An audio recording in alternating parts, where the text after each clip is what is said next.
राखपुर एक ऐसा गांव जो अब धुंध और अंधेरे के साए में खो चुका था। कभी यहाँ खुशहाल लोग रहते थे, पर अब इसकी हवाओं में सिर्फ मौत की सिहरन थी। कहते हैं इस गांव में जो भी आया वो कभी लौट कर नहीं गया। अर्जुन, एक जिद्दी अन्वेषक ने राखपुर के रहस्य को सुलझाने का फैसला किया। दोस्तों और परिवार की चेतावनी को नजरअंदाज करते हुए वह उस गांव की ओर बढ़ा जहां किसी ने कदम रखने की हिम्मत नहीं की थी। गांव में प्रवेश करते ही अर्जुन ने एक अजीब सी खामोशी महसूस की। घर खंडहर हो चुके थे, पेड़ों पर सूखी शाखाएं हवा में झूल रही थी और चारों ओर कोहरा था जो और भी डरावना माहौल बना रहा था। अर्जुन ने गांव के बीच बने पुराने मंदिर की ओर रुख किया, जिसका दरवाजा लकड़ी का था और अब जर्जर हालत में था।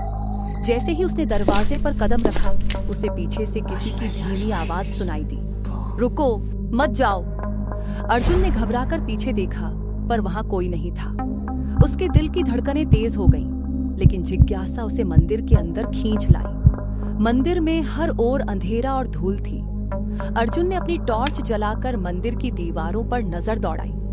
वहां खून से बने निशान और अजीब चित्र थे जो किसी पुराने तांत्रिक अनुष्ठान की ओर इशारा कर रहे थे। अचानक मंदिर के कोने से उसे बच्चों की कराहती आवाजें सुनाई दी, हमें बचाओ, हमें मुक्ति दिलाओ। अर्जुन का दिल दहला। उसने घबराकर पूछा, कौन हो तुम लोग? ये सब क्या है? तभी धुंध में से कुछ आकृतियां उभरी। ये बच्चों की आत्माएं थीं। उनके चेहरे पीले, आंखें खोखली और उनका दर्द उनके अस्तित्व में बसा हुआ था। हम वो हैं जिनकी बलि चढ़ाई गई थी। अपने ही माँ बाप ने हमें मार डाला। अर्जुन हक्का बक्का रह गया। बलि? क्यों? किस लिए? एक और बच्चा जो सबसे आगे था, उसकी आंखों में दर्द और आक्रोश दिख रहा था। उसने धीरे धीरे बोलना शुरू किया। हमारे माता पिता शैतान की पूजा करने लगे थे, उसे प्रसन्न करने के लिए।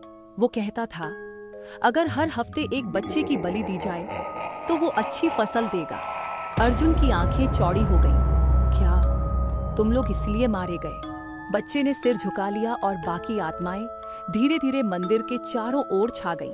शैतान की मांग थी कि हर हफ्ते एक मासूम की बलि दी जाए और हमारे माता पिता ने डर के कारण हमें मार दिया। एक के बाद एक हर हफ्ते एक बच्चा बलि चढ़ा दिया गया। अर्जुन की सांसें तेज हो गईं। वो उस दर्द और डर को महसूस कर सकता था जो इन मासूम आत्माओं के अंदर था। फिर क्या हुआ? फिर एक दिन कोई बच्चा बचा ही नहीं। बलि देने के लिए जब कुछ नहीं बचा तो हमारे माता पिता रोने लगे। वे शैतान के पास गए, मिन्नतें की कि वह उन्हें माफ कर दे, लेकिन शैतान को गुस्सा आ गया। अर्जुन की रीढ़ में ठंडक दौड़ गई। शैतान ने कहा, तुमने मेरी इच्छा पूरी नहीं की, अब तुम सब इसका अंजाम भुगतोगे। उसने जोर से हंसते हुए श्राप दिया, अब कोई नहीं बचेगा, मैं तुम सबको मार दूंगा और जो भी इस गांव में आएगा उसे भी यही श्राप झेलना पड़ेगा। कोई यहाँ से जिंदा नहीं लौटेगा। अर्जुन के कदम लड़खड़ा गए। उसका चेहरा सफेद पड़ गया। मुझे यहाँ से निकालो, मुझे माफ कर दो प्लीज। तभी मंदिर की दीवारें हिलने लगी। एक ठंडी हवा का झोंका आया और एक भयानक हंसी पूरे मंदिर में गूंज उठी। यह शैतान की हंसी थी। तुम भी अब इसी गांव का हिस्सा हो, तुम कभी यहाँ से वापस नहीं जा सकते।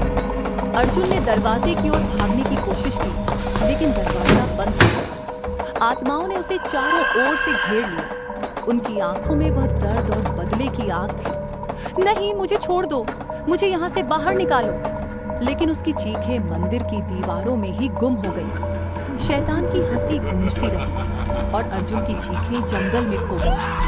राखपुर फिर से खामोश हो गया और अब एक और आत्मा उस श्राप का हिस्सा बन चुकी थी। गांव फिर से किसी और की प्रतीक्षा कर रहा था जो उसकी सच्चाई जानने आए और उसी अंधकार में खो जाए।